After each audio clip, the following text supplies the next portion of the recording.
नमस्कार। SPT news में आपका स्वागत है। पेश है 9 जुलाई गुरुवार दोपहर 1:15 राजस्थान के विभिन्न शहरों की 15 बड़ी खबरें।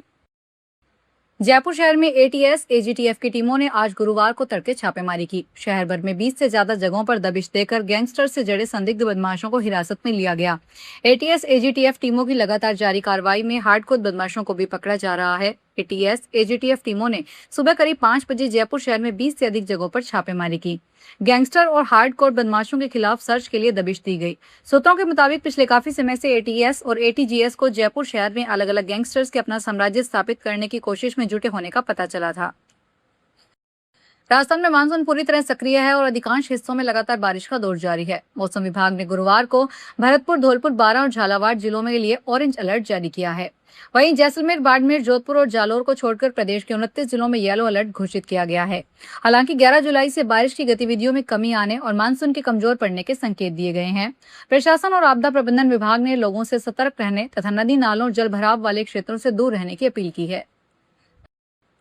राजस्थान के मुख्यमंत्री भजनलाल शर्मा देर रात कोटा से दिल्ली मुंबई एक्सप्रेसवे के रास्ते दौसा होकर जयपुर लौटे। जयपुर जाते समय लालसोट क्षेत्र के अमराबाद रेस्ट एरिया पर उनका काफिला कुछ देर के लिए रुका। इस दौरान विधायक रामविलास मीणा ने मुख्यमंत्री का स्वागत किया।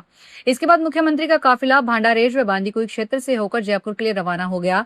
मुख्यमंत्री के दौरे को लेकर पूरे एक्सप्रेसवे पर पुलिस और प्रशासन अलर्ट मोड पर रहा तथा सुरक्षा के कड़े इंतजाम किए गए।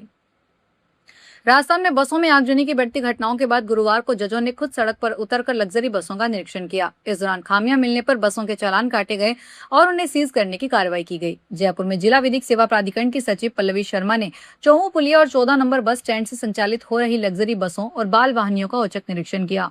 निरीक्षण के दौरान मध्य प्रदेश में रजिस्टर्ड एक बस पर राजस्थान की नंबर प्लेट लगाकर उसका अवैध रूप से संचालन किया जाना पाया गया। जोधपुर शहर में अवैध डाइंग और प्रिंटिंग इकाइयों में फैल रहे प्रदूषण को लेकर राजस्थान हाई कोर्ट ने राज्य सरकार और संबंधित विभागों की कार्यशैली पर गहरा असंतोष व्यक्त किया है।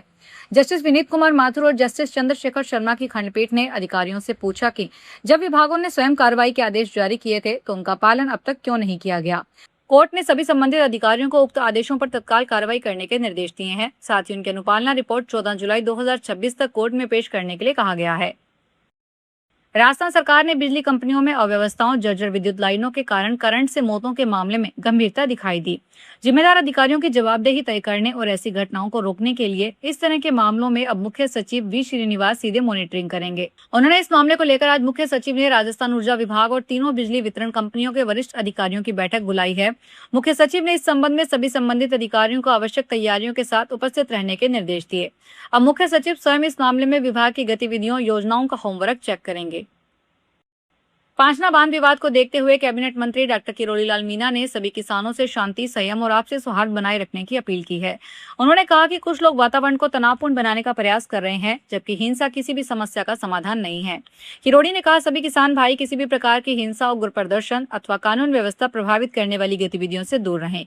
डॉक्टर मीणा ने सोशल मीडिया पर प्रसारित हो रही भ्रामक और भड़काऊ टिप्पणियों पर ध्यान नहीं देने का आग्रह करते हुए कहा कि अफवाहों और अनर्गल टिप्पणियों से बचें तथा केवल प्रशासन द्वारा जारी अधिकृत सूचनाओं पर ही विश्वास करें। माउंट आबू, जिसे राजस्थान का कश्मीर माना जाता है, इन दिनों पर्यटकों के लिए मुख्य आकर्षण का केंद्र बना हुआ है। यहाँ मौसम सैलानियों को खूब लुभा रहा है। पर्वतीय वादियों ने घना कोहरा छाया हुआ है, जिसके कारण सुबह 8:15 बजे के बाद भी वाहनों को हेडलाइट जलाकर चलना पड़ रहा है। मौसम विभाग से मिली जानकारी के अनुसार हालांकि मानसून की पूरी बारिश का दौर अभी शुरू नहीं हुआ और आने वाले दिनों में तेज बारिश की संभावना है, लेकिन अब तक यहां 201 मिलीमीटर बारिश दर्ज की जा चुकी है। पीएम मोदी ने आज गुरुवार को ऑस्ट्रेलिया के मेलबर्न में भारत ऑस्ट्रेलिया सीईओ फोरम और economic road map business reception में हिस्सा लिया। उन्होंने कहा कि पिछले कुछ सालों में भारत और ऑस्ट्रेलिया ने भविष्य की मजबूत साझेदारी की नींव रखी है। पीएम ने कहा कि दुनिया इस समय अनिश्चितता, सप्लाई चेन में रुकावट और ऊर्जा संकट से जूझ रही है। ऐसे समय में भारत और ऑस्ट्रेलिया का भरोसेमंद पार्टनर के रूप में साथ आगे बढ़ना जरूरी है। साथ मिलकर काम करने से दोनों देशों को नए बाजारों तक पहुंच का फायदा मिला है। कार्यक्रम के बाद ऑस्ट्रेलियाई प्रधानमंत्री एंथनी अल्बनीज ने मोदी के साथ सेल्फी ली।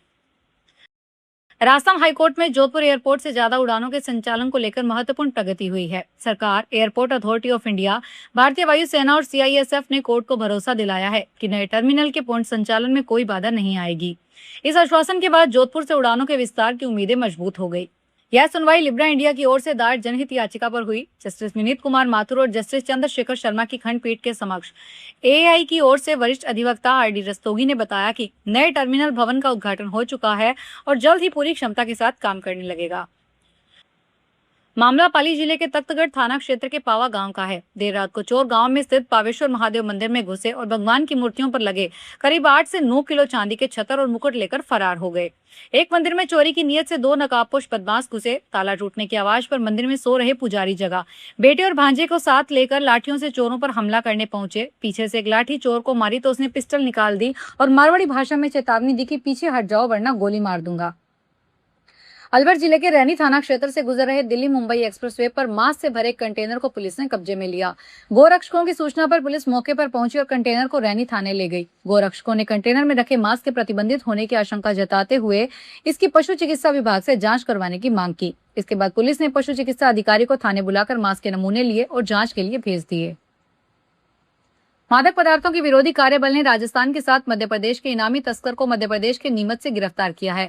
इस पर पाली जिले में 50,000 और प्रदेश में 2,75,000 रुपए का इनाम है। वह 2020 में देसूरी थाना क्षेत्र में पुलिस कर्मी पर फायर कर फरार हो गया था।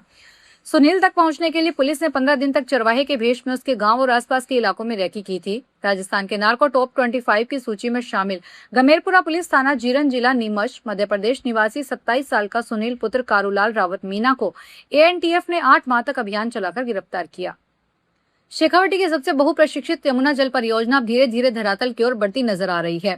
प्रदेश सरकार ने परियोजना के संचालन और क्रियान्वयन को गति देने के लिए 5 नए कार्यालय खोलने और 46 नए तकनीकी पद सृजित करने को मंजूरी देकर बड़ा प्रशासनिक फैसला लिया है। इनमें से 3 महत्वपूर्ण कार्यालय सीकर में स्थापित होंगे, जो झुंझुनू, सीकर और चूरू तक यमुना का पानी पहुंचाने की पूरी प्रक्रिया की निगरानी करेंगे। इस निर्णय से वर्षों से पेयजल संकट झेल रहे शेखावाटी के लाखों लोगों को उम्मीद का नया बल मिला है। दौसा के राष्ट्रीय राजमार्ग 21 पर स्थित कांदोली पेट्रोल पंप से एक बेहद सनसनीखेज और हैरान करने वाला मामला सामने आया है। यहाँ बदमाशों ने न केवल 4,000 का पेट्रोल चोरी किया, बल्कि पैसे मांगने पर पेट्रोल पंप के एक कर्मचारी को कार से घसीटते हुए ले गए। इस दर्दनाक हादसे में कर्मचारी गंभीर रूप से घायल हो गया। जानकारी के अनुसार पेट्रोल भरने के बाद जब कर्मचारी ने पैसों की मांग की तो कार में सवार बदमाशों ने चालाकी दिखाई। उन्होंने कर्मचारी को ऑनलाइन यूपीआई पेमेंट करने के बहाने अपनी बातों में उलझा लिया ताकि उसका ध्यान भटक सके। फिलहाल इस बुलेटिन में इतना ही, फिर हाजिर होंगे बड़ी खबरों के साथ।